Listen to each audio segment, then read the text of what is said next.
बोल सद्गुरुनाथ महाराज की जय. மூணாவது ஸ்கந்தத்தை நம்ம கேட்டுருக்கோம். மூணாவது ஸ்கந்தத்தில் முதல்ல வராக அவதாரம், அப்புறம் கபிலாவதாரம், ரெண்டு அவதாரத்தை சொல்கிறா.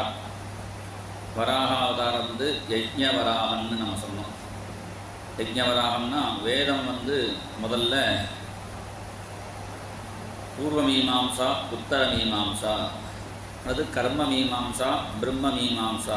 மீமாம்சானா அந்த மீமான்னு நினச்சிக்காய்ங்கோ. மீமாம்சானா உயர்ந்த விசாரம் அப்படின்னு அர்த்தம். முதல்ல கர்மாவை பற்றி சொல்கிறது வேதம், அப்புறம் ஞானத்தை பற்றி சொல்கிறது. கர்மாவை பண்ணி ஞானத்தை அடையணும்.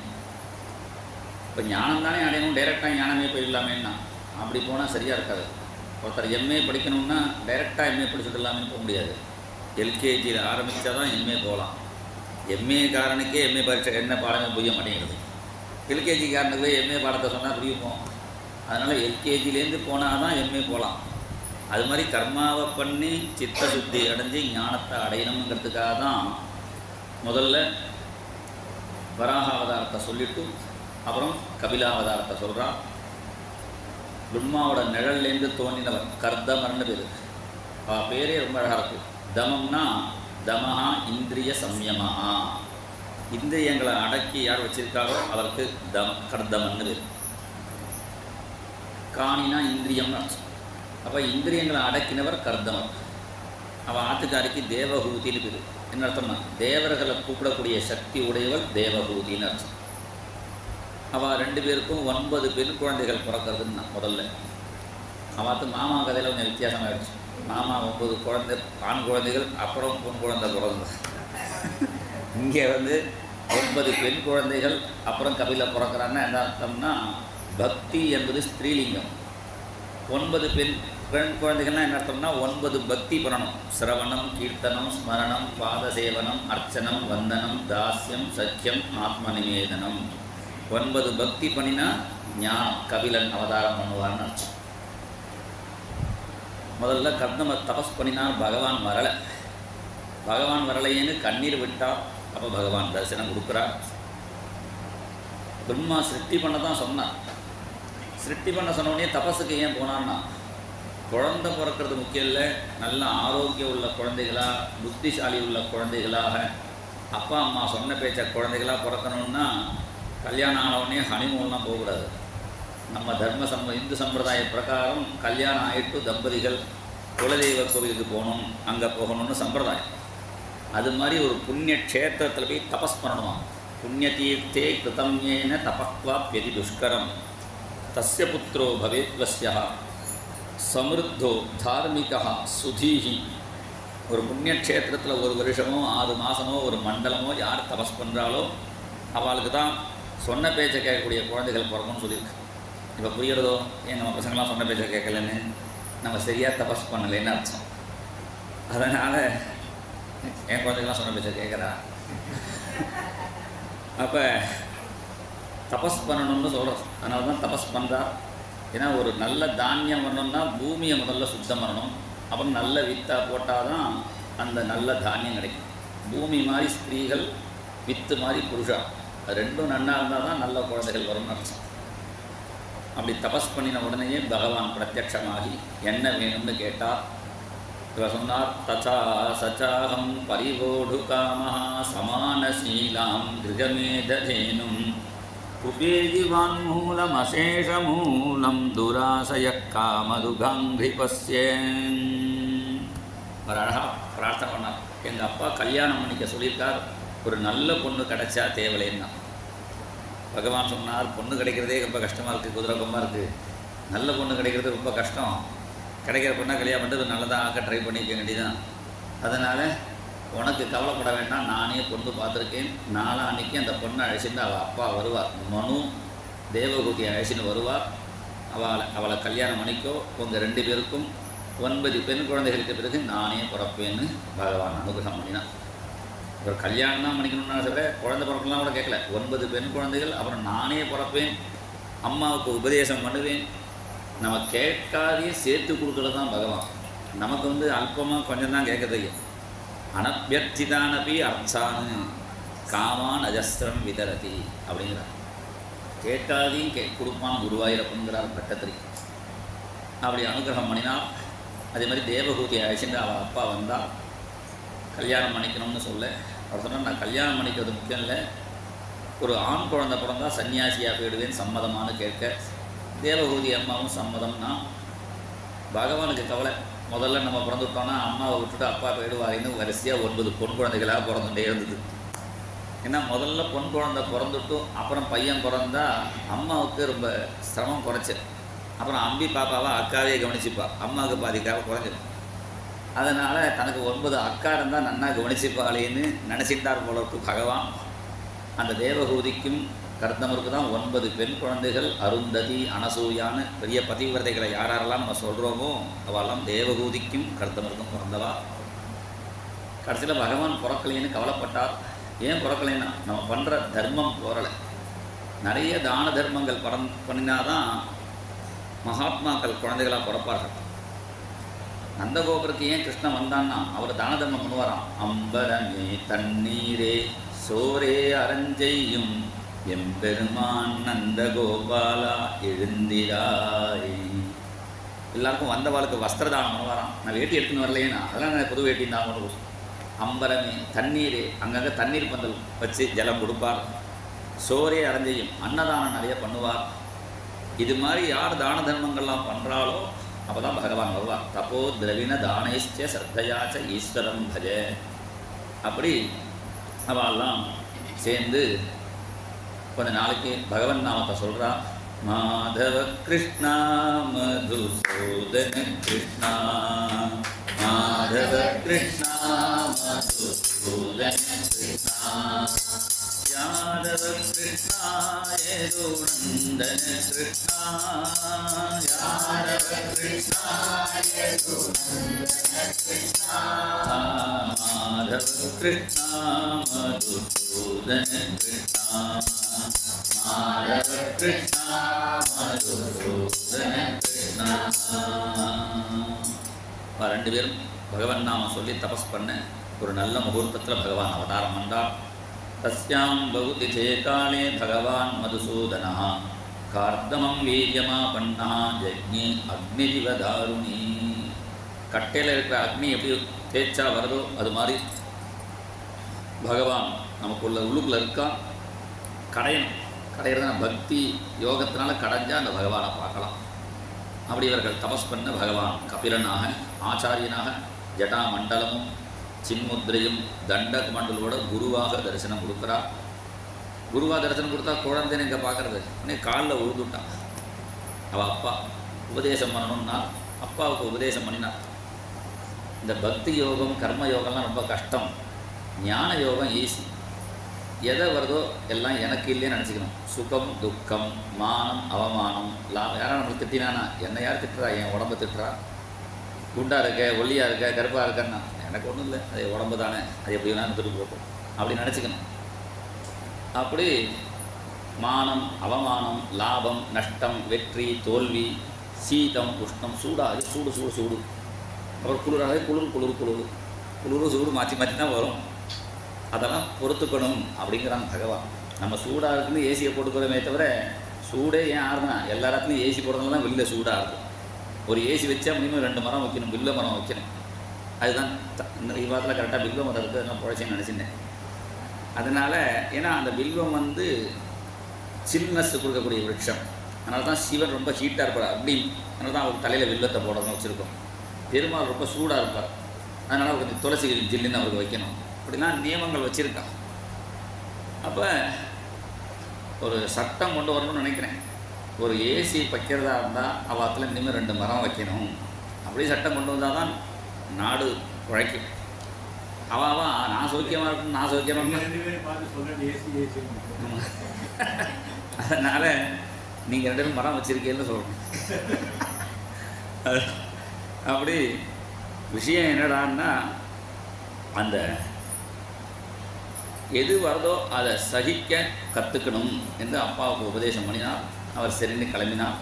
அம்மாட்ட குழந்தையாக இருந்தால் ஒரு நாளைக்கு அம்மாவுக்கு உபதேசம் பண்ணணும்னு நினச்ச உடனே அம்மா வந்து கேட்குறா, பந்தம் மோட்சம்னு சொல்கிறாளே அப்படின்னா என்னன்னு கேட்குறாள். அதுக்கு அழகாக சொல்கிறார், மதிரிக குணசத்தா பந்த கிருத்தேஷ்வசக்தா ஸ்வமிருதகதுபருந்தே பக்தி யோகஸ்து சக்திம் மகதனுகமலப்யா பக்திரேவாத்ர சாத்யா கபில தனுரிதித்வம் தேவகூக்கை ஞகாரிணி. பந்தம் மோட்சம்னு தனியாகவே இல்லை, அது ஆசையினால் பந்தப்படுறது தான். இந்த குரங்கை பிடிக்கிறவாலாம் என்ன பண்ணுவா தெரியுமோ, ஒரு கம்பி வச்சு ஒரு கூடை வச்சு அது உள்ளுக்குள்ளே கடலையை கொண்டுவான். இந்த குரங்கு என்ன பண்ணும், இடுக்க வழியாக கையை விட்டு அந்த கடலையை எடுத்துடும். எடுத்தால் வெளியில் போனால் வெளியில் போக முடியாது. குரங்கு நினச்சிக்க நம்மளை கட்டி போட்டுட்டான்னு. குரங்கை கட்டி போடவே இல்லை. கடலையில் உள்ள ஆசையை விட்டுட்டாருன்னா கை சின்னதாகவும் வெளியில் போயிடலாம். கடலையும் தூக்கி வெளியில் போகணும்னு குரங்கு மாட்டிக்கிற மாதிரி நம்மளும் ஒவ்வொரு ஆசையினால் மாட்டிக்கிறோமே தவிர, ஆசையை விட்டால் மோட்சம். அற்றது பற்றனில் உற்றது வீடு அப்படின்னு. ஏன் பகவான் நமக்கு மோட்சம் கொடுக்கலன்னா, நமக்கு நிறைய பிளான் வச்சுருக்கோம், பெரிய லிஸ்ட்டு வச்சுருக்கோம். கிருஷ்ணன் எல்லாத்தையும் முடிச்சுட்டு வா. ஏன்னா சின்ன குழந்தைகள்லாம் அதுதான் அம்மா பொம்மையை கொடுப்பா, இல்லை ஏதாவது சாக்லேட்டை கொடுப்பா, அதை வாங்கிட்டே இருக்கும். எப்போ சாக்லேட்டு வேண்டாம் பொம்மை வேண்டாம் அம்மானு எப்போ அழறதோ அப்போ தான் அம்மா தூக்கிப்பா. அது மாதிரி நீ என்ன வேணும்னு ஆசைப்படுறையோ அதை தான் பகவான் கொடுப்பானே தவிர, எப்போ பகவான் தான் வேணும்னு நம்ம அழறோமோ குழந்த மாதிரி அப்போ நமக்கு. ஆனால் அந்த அம்மாவை தொலைச்சிட்டோங்கிறத ஒரு இது வரணும், அப்போ தான் நம்ம அம்மாவை கூப்பிடும். சாதாரணமாக குழந்தைகளை அழைச்சின்னா அம்மா போவா, கோவிலுக்கு எங்கேயா போனால் அந்த பொம்மையை வாங்கித்தா, இந்த பலூனை வாங்கித்தா, அதை வாங்கித்தாங்க. அவளாம் வாங்க மாட்டா, பலூன் வேணும் அது வேணும் அழுதுகிட்டே வரும். திடீர்னு கூட்டத்தில் அம்மாவை தொலைச்சி எடுத்து வச்சுக்கோ, அம்மான்னு அழுதும்.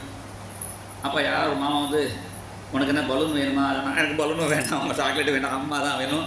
அப்போ அம்மானு அது கற்றும் பாருங்கோ. அது மாதிரி அம்மா தான் வேணும்னு நம்ம சொல்கிற போது பகவான் நம்மளை எடுத்துப்பார். என்ன அது மாதிரி இங்கே பகவான் ஆசைகளால் தான் பந்தப்படுறோம். அந்த ஆசையை பகவத் விஷயத்தில் திருப்புறது தான் பக்தி என்று. பக்தி யோகஸ்து சக்தி. அந்த பக்தி எங்கே கிடைக்குன்னா மகதனுகமலப்யா, மகான்கள்கிட்ட போனால் பக்தி கிடைக்கும்னு. அந்த மகான்கள் எப்படி பக்தியை கொடுப்பான்னா, அவள் பகவானுடைய கதையை சொல்லியே ஈஸியாக நமக்கு பகவானிடத்தில் பக்தியை புகட்டுவார்கள்னு பக்தி யோகத்தை சொல்கிறார். அதன் பிறகு 24 தத்துவங்களை சொல்லக்கூடிய சாங்கிய யோகத்தை சொல்கிறார். உடம்புல 10, உலகத்தில் 10. நம்ம உடம்புல 5 ஞானேந்திரியம், 5 கர்மேந்திரியம். உலகத்தில் 5 பூதங்கள், அதனுடைய குணங்கள். உலகத்தில் ஆகாசம் இருக்குது, சப்தம் இருக்குது, அதை கேட்குறதுக்கு காது. இதெல்லாம் மாத்திரம் இருந்தால் போகாது, அப்புறம் இது மனசு வேறு வேணும். சப்தம் இருக்குது, ஆகாசம் இருக்குதுன்னு காது கேட்காது. ரூபம் இருக்குது, கண் இருக்குதுன்னு பார்க்காது. ஒருத்தர் அப்படி பார்த்துட்டு இருந்தேன் ரோட்டில். நீங்கள் பார்த்துட்டு இருந்தேலே சேப்பு செட்டப்னு ஒருத்தர் போனாரானா, நான் பார்க்கலையே, நான் பார்த்துட்டு இருந்தேன் கவனிக்கலை, எத்தையும் நினச்சிட்டு இருந்தேன். அப்போ அந்த கவனிக்கிறது என்னென்னா மனசுன்னு ஒன்று இருக்குது. மனசோடு பண்ணினா தான் அந்த காரியம் டச் ஆகும். சுவிட்சு இருக்குது, லைட் இருக்குன்னா கூட சில எரியாது. ஏன்னா அந்த கனெக்ஷன் விட்டு போயிருக்கும் அந்த சுவிட்சோடதில். அது கரெக்டாக கனெக்ட் பண்ணணும், கனெக்ஷன் தான் அது எரியும். அது மாதிரி இன்னும் ராத்திரி முழுக்க படித்தே மண்டையிலே ஏறலைனா நீ என்ன படித்த ராத்திரி முழுக்க மனசு அதில் சம்மந்தப்பட்டதா, மனசையை சுற்றின்னு இருந்தால் என்ன ஆகுது? அதில் மனசு, புத்தி, அகங்காரம், சித்தம், இதோட 24, 25 காலம். அந்த காலம்தான் பகவான். 25 தத்துவங்களை சொல்லக்கூடிய ரொம்ப பெரிய விஷயம். சொல்லலாம் செய்யவே 2 மணி நேரம் ஆகும். இன்றைக்கி மேலே சரித்திரம் போனதுதான் சுருக்கமாக சொல்கிறேன். அதன் பிறகு அஷ்டாங்க யோகம். பகவானை பார்க்குறதுக்கு 8 படி. யமம், நியமம், ஆசனம், பிராணாயாமம், பிரத்யாகாரம், தாரண, தியானம், சமாதி, 8 படிகளை அஷ்டாங்க யோகத்தை வர்ணித்து அதில் பகவானுடைய தியானத்தை பகவானே இங்கே வர்ணிக்கிறார். சஞ்சிந்தயேத் பகவதச்சரணாரவிந்தம் வஜ்ராங்குஷத்வஜ சரோருவலாஞ்சநாட்யம் உத்துங்கரக்த விலசன்னகரக்ரவால ஜோத்ஸ்னாபிராகத மகத்ருதயாந்தகம். அழகாக அந்த தியான யோகத்தை வர்ணிக்கிறார். அதன் பிறகு பக்தி யோகத்தை வர்ணிக்கிறார். பக்தி 4 விதம். தாமசம், ராஜசம், சாத்விகம், நிர்குணம்னு. சில பேர் கோயிலில் போய் பிரார்த்தனை பண்ணுவா, கிருஷ்ணா, குருவாயூரப்பா, அடுத்த வீட்டுக்காரன் பொழியணும் பகவானே அப்படின்னு சில பேர் பிரார்த்தனை பண்ணுவோம். அடுத்தவனுக்கு கஷ்டம் வரணும்னு பிரார்த்தனை பண்ணுறதுக்கு அதுக்கு தாமச பக்தின்னு பேர். அதுக்குன்னு சில கோவில்லாம் வேறு இருக்குது. மாசாணி அம்மன் இருக்குது பொள்ளாச்சியில், அங்கே போய் மிளகாவை போட்டு அரைக்கணுங்கிறா. ஆனால் மாற்றி சத்ருவனுக்கு வேறு யாருக்காவது அரைச்சிட்டோன்னா நம்ம தலையை எரிய ஆரம்பிச்சிடும். தாமச பக்தி. விஷயான் அபிசந்தாய ஐஸ்வர்யமேவா. அபிசந்தாய யோ ஹிம்சாம், அடுத்தவனுக்கு ஹிம்சை வரணும்னு நினச்சிட்டு பண்ணினா தாமசம். எனக்கு பணம் புகழ் வேணும்னு கேட்டால் அது ராஜசம். மோட்சம் வேணும்னு கேட்டால் சாத்விகம். மோட்சமும் வேண்டான்னு யார் பக்தி பண்ணுறாலோ அதுதான் நிர்குண பக்தி. ஹனுமான் மாதிரி அல்லது கோபிகைகள் மாதிரி பிரஹ்லாதன் மாதிரி யார் பக்தி பண்ணுறாலோ அதுதான் நிர்குண பக்தி. மம குணகணலீலா கர்ணனை கீர்த்தனாத்யைஹி மைசுரசரிரோக பிரக்ஷசித்தானுவృత్తిஹி பவதி பரமபக்திஹி சாஹி மிருத்யோர்விஜேத்ரி கபிலதனுரிதித்வம் தேவஹூத்யை ஞகாரீஹி. அதன் பிறகு ஜீவகதாகதியை வர்ணிக்கிறார். புண்ணியம் ஜாஸ்தியாக இருந்தால் சொர்க்கம், பாவம் ஜாஸ்தியாக இருந்தால் நரகம். ரெண்டும் சமமாக எடுத்துனா நம்ம ஊரில் வந்து விட்டுடுவா. அதுதான் இங்கே வந்து சுகமும் துக்கமும் மாறி மாறி ஏன் வருதுன்னா, இது புண்ணிய பாபம் மிஸ்ரல் ஆகும். ஒரு மாதம் ஆச்சு சார் கஷ்டமே வரலை அப்படின்னு யாரும் கவலைப்படுறதில்ல. கஷ்டம் வராட்டாலும் தானாக வரும். கொஞ்ச நேரத்துக்கு சுகம் வரும், மாற்றி மாற்றி வரும். அந்த புண்ணிய பாபம் சமமான ஜீவன் முதல்ல மேகமண்டலத்தில் விழுந்து மழையோட மழையாக தானியத்தில் வந்து தானியத்துலேருந்து புருட சரீரத்தில் ஆகாரமாக போய் அவனுடைய சக்தியாக மாறி அப்புறம் ஸ்திரீ கர்ப்பத்தில் அந்த ஜீவன் போய் எப்படி அந்த ஜீவன் வளர்கிறது கர்ப்பத்தில்ங்கிறத ஒரு ஸ்கேன் ரிப்போர்ட்டை இங்கே கொடுக்குறான். கரளம் தேகராத்திரேன பஞ்சராத்திரேன உத்புதம். முதல் ராத்திரியில் சுக்ரசோனித மிஸ்ரம் ஆகி 5 நாளில் அந்த ஜீவன் நுர மாதிரி ஆகும். 10 நாளில் ஒரு இழந்த பழம் மாதிரி அந்த ஜீவன் ஆகும். தசாகேனது கற்கந்தூகும். 10 நாளைக்கு அப்புறம் தான் இது முட்டையிடக்கூடிய ஜீவனாக இருந்தால் முட்டையாகவும் அல்லது குட்டி போடக்கூடிய ஜீவனாக தான் அது மாதிரி ஆகும். லிங்க சித்ரோத்பவஸ்திரிபிகி. 3வது மாதம் ஆணா பெண்ணா என்கிறத தீர்மானம் பண்ணப்படும். அதனால தான் 3வது மாதம் பும்சவனம்னு ஒரு கர்மா பண்ண சொல்லியிருக்கு நம்ம சாஸ்திரத்தில் ரிஷிகள். ஒருவேளை அந்த பெண் குழந்தையாக இருந்தால் கூட ஆண் குழந்தையாக மாற்றுறதுக்காக அந்த கர்மா அது பும்சவனம்னு பேர். சதுர்பிர்தாதவ சப்த பஞ்சபிகி க்ஷுத்ருடுத்பவா.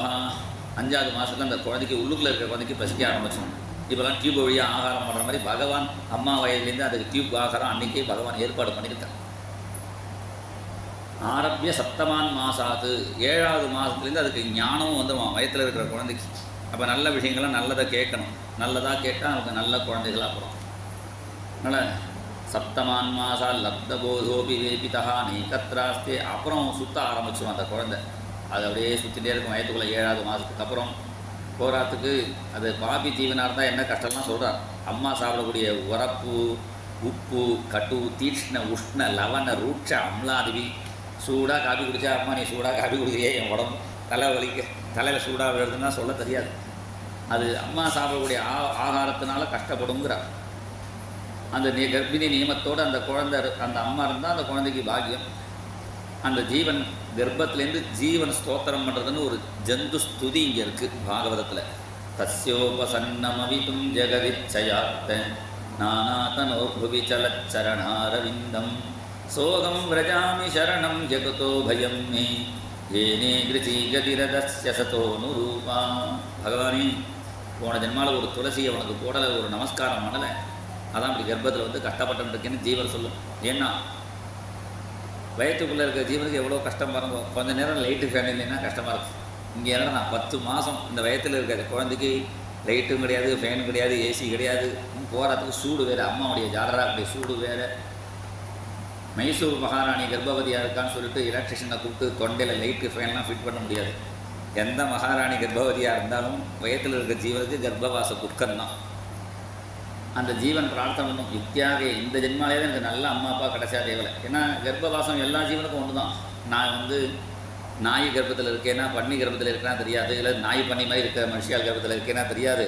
நல்ல அம்மா அப்பாவாக இருந்தால் அந்த கோவிலுக்கு அழைச்சிட்டு போய் நல்லதுக்கு சொல்லிக் கொடுப்பாளே, எனக்கு நல்ல அம்மா அப்பாவாக கிடைக்கணுமேனு ஜீவன் பிரார்த்தனை பண்ணி கடைசியில் சட்டம்னு ஒரு மாய காற்றுனால அந்த குழந்தை அப்படி தலை திரும்பி வெளியில் வரும்.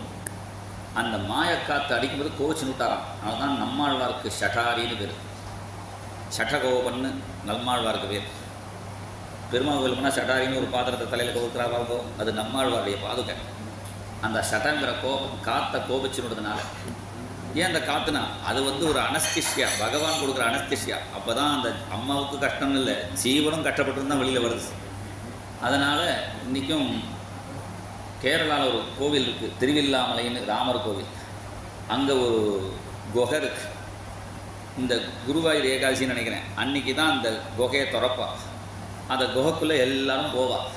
ஏண்டானா அந்த குகைக்குள்ளே ஒரு ஜீவன் இப்படி வளைஞ்சி வளைஞ்சி கர்ப்பத்தில் எப்படிலாம் கஷ்டப்பட்டு ஒருத்தர் ஜீவன் வரானோ அது புனர்ஜனின்னு அந்த குகைக்கே பேர். அதில் போய் கஷ்டப்பட்டு நம்மளாம் போக முடியாது. முன்னாடி யாராக போனால் அவள் காலை பிடிச்சிட்டே போய் போய் வெளியில் வரணும். அதில் ஒரு தடவை போய்ட்டு வந்துட்டோம்னா மறுபடியும் ஒரு ஜென்மா நமக்கு குறைஞ்சிரும்பா. அவ்வளோ கஷ்டப்பட்டு போகணும். அப்படி அந்த ஜீவன் வெளியில் வந்தால் எல்லாம் மறந்து போயிடும். கர்ப்பத்தில் பிரார்த்தனை பண்ணதெல்லாம் அப்போ பார்த்தோன்னா அழுதுகிட்டே இருக்கும்.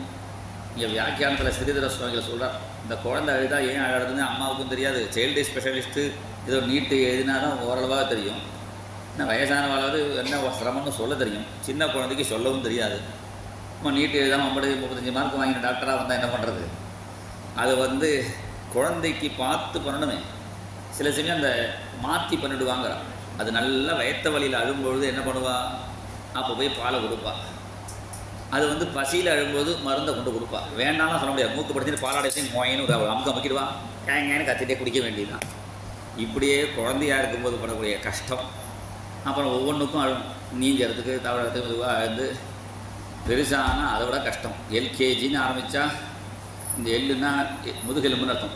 இது எள்ளு மேலே L4 எல்லாம் சொல்கிறாளே, அந்த எல்கேஜின்னா அந்த எள்ளு மேலே ஒரு கேஜி புஸ்தகத்தை வணிச்சு ஸ்கூலுக்கு அனுப்பிச்சா அந்த புஸ்தகம் மூட்டியை தூக்கி முதுகு யூ மாதிரி ஆகிடும். அதனால தான் அடுத்த கேஜிக்கு UKGன்னு அவனே பேர் வச்சுருக்கான்.